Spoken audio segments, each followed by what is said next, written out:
Rosewood Valley seemed peaceful until John realized something was wrong. Farmers were being pressured, businesses sabotaged, and his family at the center of the mystery. But his granddaughter Helen doesn't back down from danger.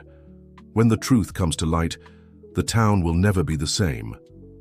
The aroma of freshly brewed coffee filled the air at Aroma and Flavor Café, a traditional establishment located in the center of Rosewood Valley, a small town in rural Pennsylvania known for its extensive plantations and quiet way of life. John, Silverman 68, pushed open the glass door with his hands calloused from hard work on the land. His straw hat, an inseparable companion of many harvests, was gently placed on the counter as he settled onto one of the high stools. Mary, the owner of the establishment for over 2 decades, immediately recognized her regular customer. Without needing to place an order, she began preparing the extra strong coffee that John always drank after an exhausting day on the farm. The doorbell rang again, and 2 figures entered the establishment, wearing casual clothes that contrasted with their rigid postures and intimidating looks. The men sat down a few chairs away from John, ordering their coffees with an arrogance that made Mary frown. As they waited, they began to observe the farmer with unusual interest, exchanging glances and whispers among themselves. The taller of the two, who would later identify himself as Rick, leaned towards John with a mocking smile. "Hey, old man, is that manure smell coming from you? I thought establishments like this had a minimum dress code," he provoked, loud enough for other customers to hear. His partner, Mark, laughed discreetly while adjusting the blazer that barely disguised the bulge under his left arm. John kept his eyes fixed on his cup, his wrinkled fingers lightly squeezing the porcelain. Years of work under the sun had taught him that some storms are best faced with silence. Mary, sensing the embarrassment, tried to intervene, but was interrupted by Mark. "You know, Mr. John, isn't it? We've been receiving some interesting complaints about the farms in the area. You wouldn't have anything to tell us, would you?" The veiled threat in his words made the cafe's atmosphere even tenser. The other customers began to shift uncomfortably in their chairs. "I don't know what you gentlemen are talking about," John replied, with the calm voice he used to soothe frightened horses during thunderstorms. "I'm just a farmer. I've been working on the same land for 50 years. Rick moved even closer, his coffee and mint-scented breath invading the farmer's personal space. "Everyone says the same thing, don't they, Mark? But we know there are a lot of farmers out there needing extra protection. Times are tough, aren't they?" The doorbell rang once more, but this time the sound was accompanied by the determined click of heels on the wooden floor. The air in the cafe seemed to change instantly, as if an electric current had run through the environment. Helen Silverman, 35, with her black hair impeccably tied in a bun and a well-cut suit, entered the establishment like a gust of wind on a muggy day.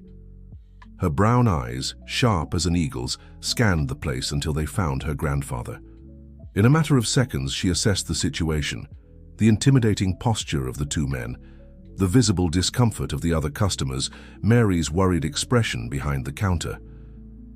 "Grandpa John," she called, her clear and firm voice cutting through the tense silence that had settled. "Sorry I'm late. I was finishing a meeting with the internal affairs people about that abuse of authority case we're investigating." The 2 men looked at each other, and for the first time their arrogant smiles faltered. Mark was the first to recognize her, his face visibly paling.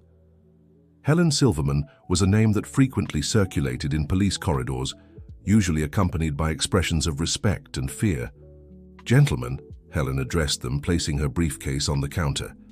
"I didn't know we had undercover police officers patrolling coffee shops.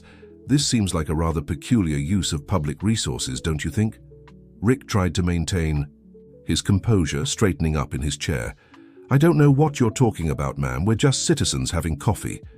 "Really?" Helen raised an eyebrow, her eyes fixed on the poorly disguised bulge under Mark's blazer. "Interesting. Because I have here," she tapped her briefcase, "a rather detailed dossier on suspicious activities involving undercover officers in the area. Coincidentally, the descriptions match you 2 perfectly."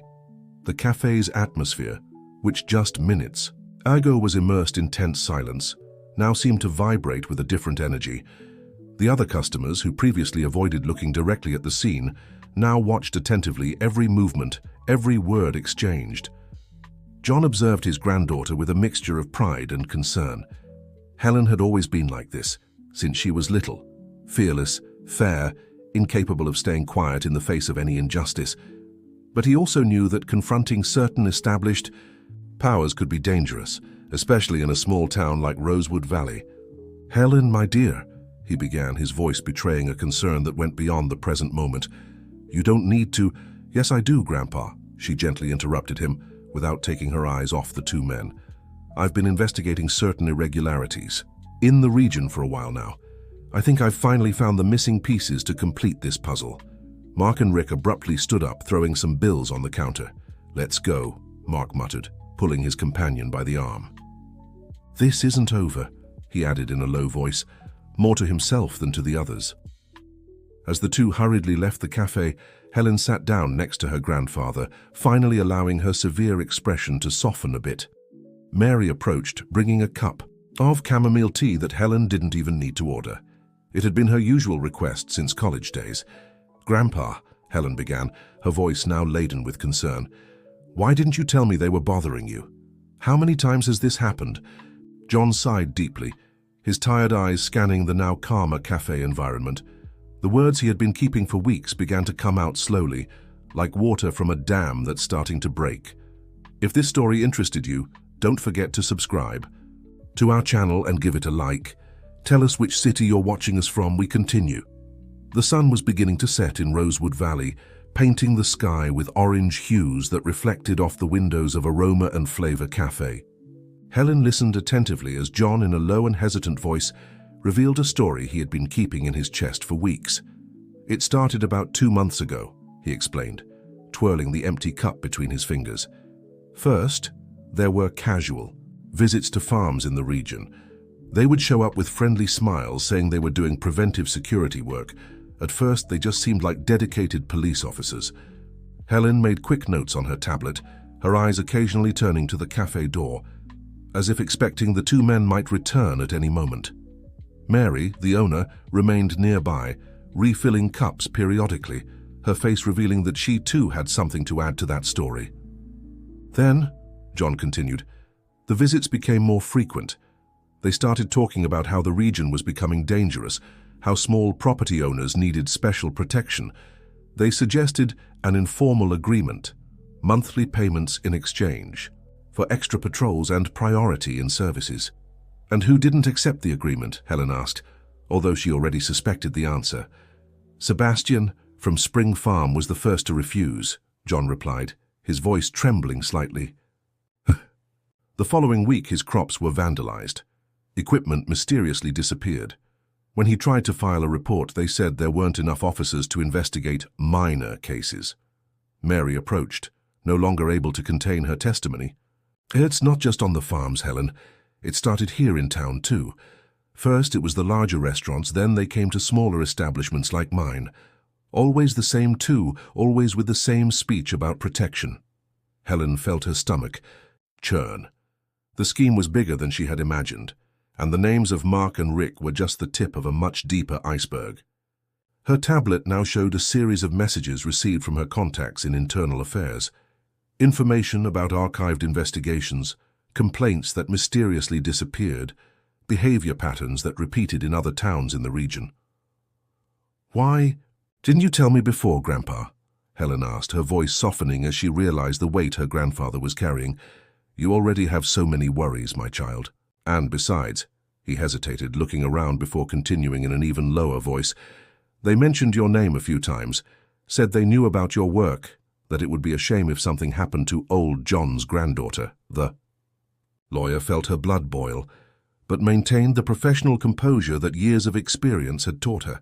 Her work with human rights had already put her in similar situations, but seeing her own grandfather involved made it all much more personal. "There's more," Mary intervened, leaning over the counter. "Last week, I saw something strange.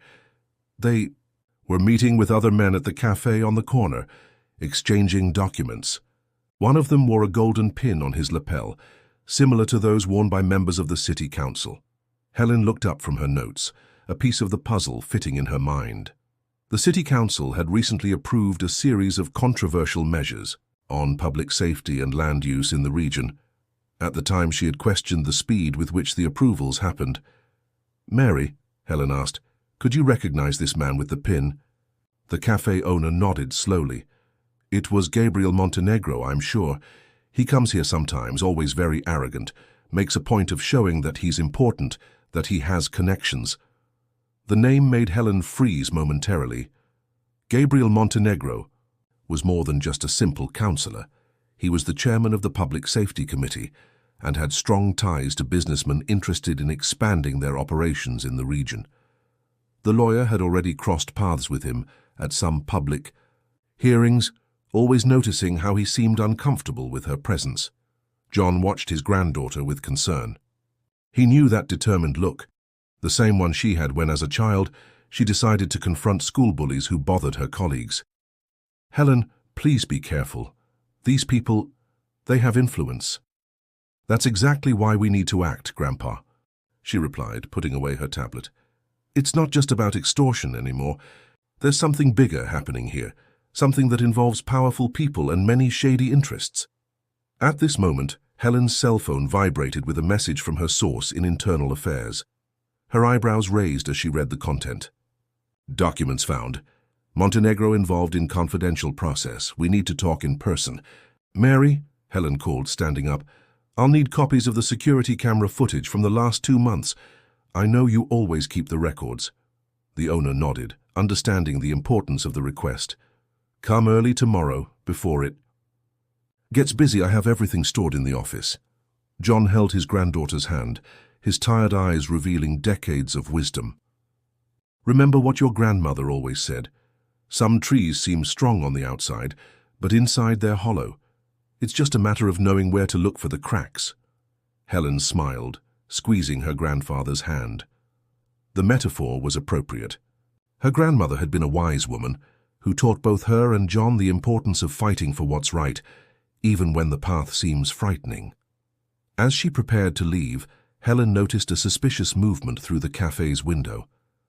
A dark car was parked across the street, its tinted windows preventing the identification of the occupants. She discreetly memorized the license plate, making a mental note to check later. "Grandpa, you're sleeping at my place tonight," she declared, her tone leaving no room for argument.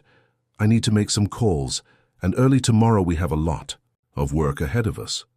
As she helped John get up, Helen realized she was entering dangerous territory.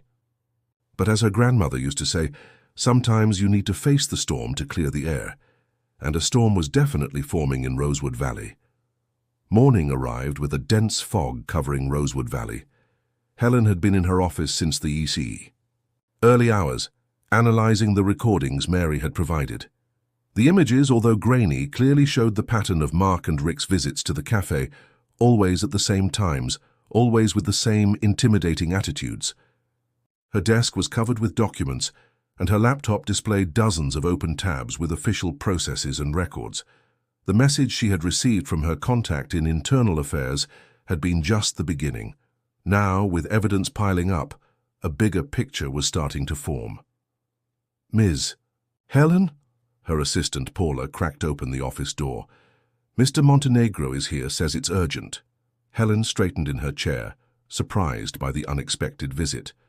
"You can send him in," she replied, quickly minimizing the windows on her laptop. Gabriel Montenegro entered the room with the characteristic haughtiness of those accustomed to power. His impeccable Italian suit and the famous golden pin on his lapel contrasted with the simplicity of the office. "Miss Silverman," he began without waiting for an invitation to sit, "I came personally considering that we have a misunderstanding to resolve." "Interesting," Helen responded, maintaining a neutral tone. "I don't remember us having any pending issues, Counselor." Montenegro adjusted his tie knot, a nervous habit that didn't match his apparently confident posture. "I heard you've been asking questions about me, about certain meetings, about council decisions. Just fulfilling my duty as a lawyer," she replied, her eyes fixed on his. "Especially when those decisions directly affect small property owners like my grandfather." "Your grandfather," Montenegro smiled, but the smile didn't reach his eyes.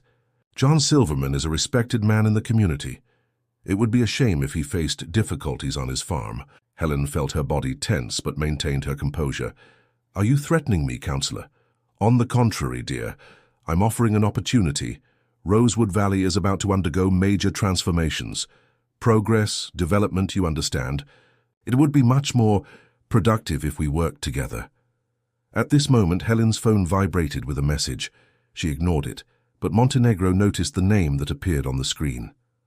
"Ah, I see you maintain contact with Internal Affairs," he commented, his casual tone barely disguising the tension. "You know, sometimes too much curiosity can be harmful to one's health, professional and personal. Like the curiosity that led to the discovery of irregular licenses for the new business complex," Helen asked, carefully observing his reaction. "Or perhaps about the adulterated environmental assessment reports." Montenegro's face paled slightly. "I don't know what you're talking about. The documents your friends Mark and Rick were exchanging at the corner cafe tell a different story," she continued, "as do the records of bank transfers to offshore accounts." Montenegro stood up abruptly, his chair scraping the floor. "You have no idea of the game you're playing, girl. Some doors once opened cannot be closed." "Exactly why they need to be opened, counselor," Helen responded, also standing. "And they already have been. Copies of the documents are in safe places, with people who know exactly what to do with them if anything happens to me or my grandfather." The man adjusted his jacket, trying to regain his composure. "Think carefully about what you're doing. There's still time to make the right choice."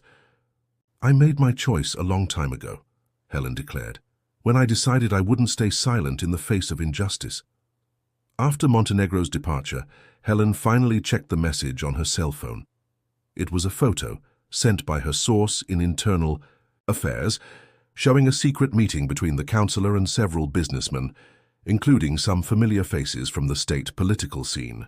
She picked up her phone and dialed a familiar number. "Paula, please reschedule all of today's appointments and call Carlos from the People's Gazette. I think he'll be interested in a story about urban development and corruption in Rosewood Valley." As she waited for the call to connect, Helen looked out her office window. Outside, the fog was beginning to dissipate, gradually revealing the town's horizon. Somehow it seemed an appropriate omen for what was to come. Her cell phone vibrated again, this time with a message from John. "Honey, the men are here at the farm again. They brought papers for me to sign. They say it's the last chance." Helen felt her heart race. The game was getting more dangerous, but she knew she couldn't back down now. Not when she was so close to exposing the whole truth. "Hold on, Grandpa," she quickly typed. "I'm on my way, and I'm not alone." Indeed, she wasn't. In the past few days, other farmers, merchants, and even some honest police officers had sought out her office, bringing their own stories and evidence. The web of corruption that Montenegro had woven was beginning to unravel, one thread at a time. What the counselor and his associates didn't understand was that some fights are bigger than fear, and that sometimes all a community needs is someone brave enough to take the first step. The afternoon sun bathed Silverman Farm when Helen arrived, accompanied by 2 internal affairs agents and a public prosecutor. The official car parked near the property's headquarters, where John waited on the porch, with Mark and Rick still insisting that he sign the documents. Upon seeing the arriving delegation, the 2 corrupt officers tried to cover their tracks, hastily putting away the papers, but it was too late. Helen had already photographed the entire scene with her cell phone as soon as she arrived. "Gentlemen," District Attorney Richard Mendez stepped forward, his deep voice echoing across the yard. "I suggest you stay exactly where you are. We have much to discuss." The internal affairs agents positioned themselves strategically, blocking potential escape routes. Helen approached her grandfather, protectively placing herself by his side. "This is a misunderstanding," Mark tried to argue, his face now devoid of its usual arrogance. "We are just doing our routine work." "Routine?" Helen questioned, picking up one of the papers that had fallen to the ground. "Since when is it routine police work to pressure rural property owners to sell their land for ridiculous prices?" Rick took a step forward, but was immediately restrained by the stern gaze of the internal affairs agents.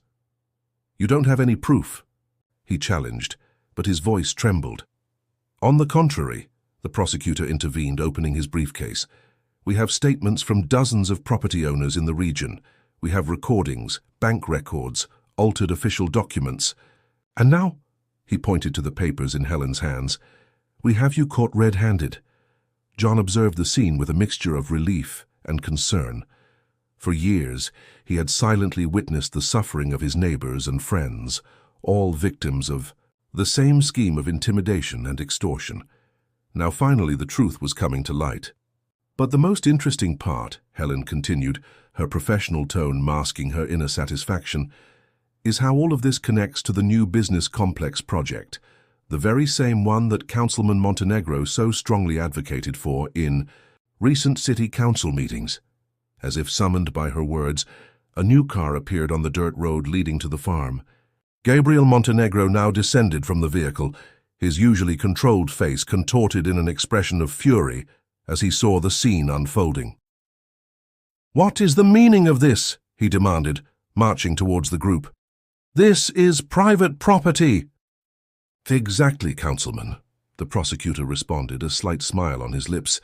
"And that's why we're here, about how you and your associates planned to illegally appropriate these private properties."